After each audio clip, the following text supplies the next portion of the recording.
तो भगवान शिव और मां पार्वती संसार को संदेश देने के लिए गृहस्थी जीवन में प्रवेश करते हैं। और उधर देवताओं का दुख है। देवताओं का क्या दुख है? तारकासुर रोज प्रतिदिन ताकतवर हो रहा है और बेचारे देवता उसके डर के मारे से कंदराओं की गुफाओं में छिप रहे हैं। आज आशा की किरण जागी है इनके मन में जब भगवान शिव का विवाह हुआ है। अब कैसे न कैसे भगवान शिव का अंश हमारे को मिले और उससे संतान उत्पन्न हो। सब देवता नारायण जी के पास गए, ब्रह्मा जी के पास मिलकर के फिर कैलाश पर्वत पर आए हैं। और भोले बाबा उस समय संसारिक लीला कर रहे हैं। मां भगवती पार्वती और भोलेनाथ अंदर संसारिक लीला कर रहे हैं और उधर सब देवता करके आराधना कर रहे हैं। जय शंकर जय शंकर शंकर जय शंकर कैलाशपति। जय शंकर जय शंकर शंकर जय शंकर कैलाशपति। जय गोरा गोरा जय गोरा मां पार्वती। जय गोरा गोरा जय गोरा मां पार्वती। जय शंकर शंकर शंकर जय शंकर कैलाशपति। जय शंकर शंकर जय शंकर कैलाशपति। जय गोरा गोरा जय गोरा मां पार्वती। जय गोरा गोरा जय गोरा मां पार्वती। जय शंकर शंकर जय शंकर कैलाशपति। जय शंकर शंकर जय शंकर कैलाशपति। जय गोरा गोरा जय गोरा मां पार्वती। जय गोरा गोरा जय गोरा मां पार्वती। जय शंकर शंकर जय गोरा मां पार्वती। जय शंकर शंकर जय गोरा मां पार्वती। जय गोरा गोरा जय शंकर कैलाशपति। जय गोरा गोरा जय शंकर कैलाशपति। और पुकारा है भोलेनाथ को, हे प्रभु हमारी करुणा पुकार सुनो। हे दयालु हम पर दया करो। हे कृपालु हम पर कृपा करो। और इतनी देर में भोलेनाथ बाहर आए, देवताओं को देखा और उसी समय भगवान के शरीर ने से जब इन्होंने प्रार्थना की, प्रभु आपको तो पता ही है, और तेज निकला। तेज जैसे ही निकला, इशारा किया भोलेनाथ ने, जाओ ये मेरा अंश है, इसको ले जाओ और संतान उत्पन्न हो जाएगी, अर्थात बालक उत्पन्न हो जाएगा। लेकिन इसका हल कैसे हो? नीचे भूमि पर गिरे ना, नीचे की तरफ गया। उसी समय अग्नि देवता का आह्वान किया देवताओं ने, और कबूतर का रूप धारण किया अग्नि देवता ने, और उस तेज को निगल लिया। तेज को जैसे ही निकला, मानो कि उसके अंदर आग लग गई हो, सहन नहीं कर पाए स्वयं अग्नि देवता। त्राहि माम त्राहि माम त्राहि माम। और उस समय देवताओं ने भी प्रार्थना की नारायण से। अग्नि देवते ने मौका डाला वहां। क्या हुआ? ऋषि पत्नियां मां का स्नान करने के लिए गंगा के किनारे आती हैं, और अरुंधति माता उनको कहती है, अरे तुम व्रत कर रही हो, स्नान कर रही हो और अग्नि को सेक रही हो, इसलिए व्रती को अग्नि नहीं सेकनी चाहिए। जो कार्तिक स्नान करते हैं, माघ का स्नान करते हैं, उनको आग से सेकना नहीं चाहिए सर्दी को दूर करने के लिए। जो जेठ के महीने में आग में तपते हैं, उनको कभी ठंडी का सहारा नहीं लेना चाहिए। उनका यही तप है, यही भजन है। एक तो आप कार्तिक महीने में सुबह उठ करके स्नान करने के लिए जाते हो और फिर सेकते हो, नियम नहीं है ये। लेकिन 5 ब्राह्मण स्त्रियां नहीं मानी और वो सेक रही हैं। उसी समय अग्नि देवता ने क्या किया, अग्नि में प्रवेश किया और अपना तेज जो शिव का था वो 5 भागों में विभक्त कर दिया। अग्नि का तेज भी हमारे को मिलता है। जो हवन करते हैं,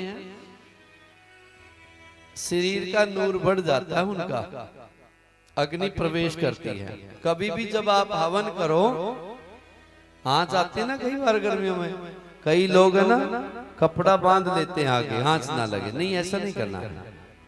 आने दो अग्नि के तेज को अपने अंदर। सोने की तरह चमकने लग जाता है चेहरा जो नियमित अग्नि में हवन करते हैं। जब ये स्त्री पत्नियां गई हैं और इनको महसूस हुआ और जाना कि गलत हो गया है, हम कैसे जाएंगे अपने पतियों के पास। उसी समय भगवान शिव का ध्यान किया और तेज वहीं गिरा दिया। बोलो शंकर भगवान की। बड़ी अद्भुत कथाएं हैं माताओं।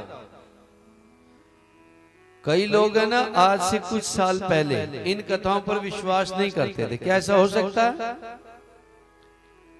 जब हम गीता में सुनते थे कि कुरुक्षेत्र में महाभारत युद्ध हो रहा है, तो संजय ने कैसे बता दिया हस्तिनापुर में बैठे बैठे। ये सब झूठी बातें लगती हैं, लेकिन साइंस वहां पहुंचा और हम कहीं का कहीं लाइव टेलीकास्ट देख रहे हैं कि नहीं देख रहे हैं। ये उस समय का साइंस था। आज से कुछ वर्षों पहले जब हमारा साइंस वहां नहीं पहुंचा था, कई लोगों के अंदर कमी हो जाती है, संतान प्राप्त नहीं कर सकते। और आज साइंस इतना आगे बढ़ गया है, अलग अलग नस्लें बना रहे हैं, पशुओं की अलग नस्ल बना रहे हैं, पौधों की अलग अलग नस्लें बना रहे हैं। तो ये प्रक्रियाएं थी उस समय। बकरे का शीश चढ़ा दिया, आज क्या चढ़ नहीं रहा। किसी की किडनी सूर की चढ़ा रहे हैं, कोई बंदर की चढ़ा रहे हैं, क्योंकि साइंस वहां जा रहा है। लेकिन यहाँ का साइंस बहुत आगे था इन ऋषियों का। बकरे का शीश चढ़ाना, उसके पीछे भी साइंस था उन ऋषियों का, महात्माओं का। हमारे को तसल्ली नहीं होती थी। अब नहीं है डॉक्टर साहब, आपका दिल ही निकाल करके मेज पर रख देते हैं, चलता रहता है, वो बाद में फिट करते हैं। क्या तो बहुत कुछ इसके अंदर कोई ऐसी बात नहीं है। हाँ, झूठी तब तक लगती है जब तक हम वहां नहीं पहुंचे हैं। अब हमारे को लगता है 10-10 हजार 60-60 हजार पुत्र कैसे हो सकते हैं। 60 हजार पुत्र भी होते हैं। अरे 10-10 15-15 तो मात पिता की हमारे संतानें देखी हैं कि नहीं। अभी तो हमारे बुजुर्ग बैठे हैं, कोई 5 भाई, कोई 7 भाई, कोई 8 भाई, कोई 10 भाई हैं कि नहीं। लेकिन आने वाली 20 साल में 50 साल में ये तसल्ली नहीं होगी बच्चों को कि आप 50-50 भी होते थे, कोई 10-10 भी होते थे। तसल्ली नहीं होगी उनको। क्यों? क्योंकि उन्होंने वो चीजें नहीं देखी। तो जहां हम नहीं पहुंचे हैं, हमारी खोज नहीं पहुंची है, वहां हमारे को लगता है कि झूठ है। जब हम खोज पे पहुंचते हैं, फिर महसूस करते हैं ये तो शास्त्रों में पहले ही बात लिखी हुई है। चंद्रयान गया कहां, चंद्रमा पर, वहां उन्होंने क्या सिद्ध किया। वैज्ञानिक दिन रात लगे रहे कि हमारे पास केवल 15 दिन हैं, 15 दिन बाद वहां अंधेरा हो जाएगा। बर्फ पड़ने लग जाएगी, ठंड इतनी हो जाएगी कि जो हमने मंगलयान चंद्रयान छोड़ा है वो काम नहीं करेगा। दिन रात लगे रहे, जितनी जानकारी ले लो। वहां चंद्रमा पर क्या देखा? आधा महीना अंधेरा, आधा महीना प्रकाश। लेकिन ये तो हमारे ऋषियों ने हजारों साल पहले बता दिया। 15 दिन शुक्ल पक्ष के और 15 दिन कृष्ण पक्ष के अंधेर और चांदन बोलते हैं कि नहीं बोलते हैं? किसके कारण? ये चंद्रमा के कारण ही तो है। ये जानकारी हमारे को हजारों लाखों साल पहले दे रखी है, लेकिन उस चीज के बारे में हमारे को पता नहीं।